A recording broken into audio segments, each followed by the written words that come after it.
आचक्ष्म मे महाबाहो त्वमेनं राक्षसोत्तमं यं दृष्ट्वा वानराः सर्वे भयात्ता विद्रुता दिशः। सपृष्टो राजपुत्रेण रामेणामिततेजसा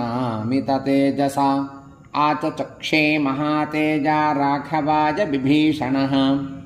दशग्रीवो महातेजा राजा वैश्रवणानुजः भीमकर्मा महोत्साहः रावणो राक्षसेश्वरः। तस्यासीद्वीर्यवान् पुत्रो रावणप्रतिमोरणे वृद्धसेवी श्रुतिधरः सर्वास्त्रविदुषां वरः। अश्वपृष्ठे नागपृष्ठे खड्गे धनुषि कर्षणे भेदे सान्त्वे च दाने च नये मन्त्रे च सम्मतः। अश्वपृष्ठे नागपृष्ठे खड्गे धनुषि कर्षणे भेदे सान्त्वे च दाने च नये मन्त्रे च सम्मतः। यस्य बाहुं समाश्रित्य लङ्का भवति निर्भया तनयं धान्यमालिन्य अतिकायमिमं विदुः।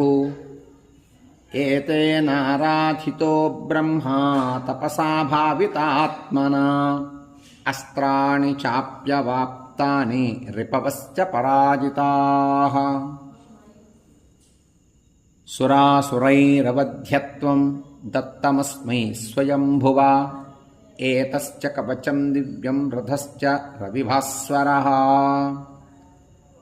एतेन शतशो देवा दानवाश्च पराजिताः रक्षितानि च रक्षांसि यक्षाश्चापि निषूदिताः।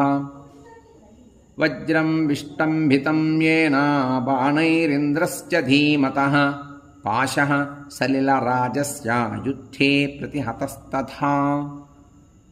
एषोऽतिकायो बलवान् राक्षसानामधर्षभः स रावणसुतो धीमान् देवदानवदत्पः।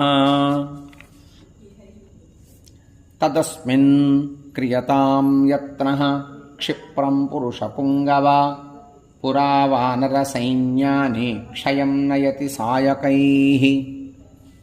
ततोऽतिकायो बलवान् प्रविश्य हरिवाहिनीं विस्फारयामास धनुर्ननाद च पुनः पुनः।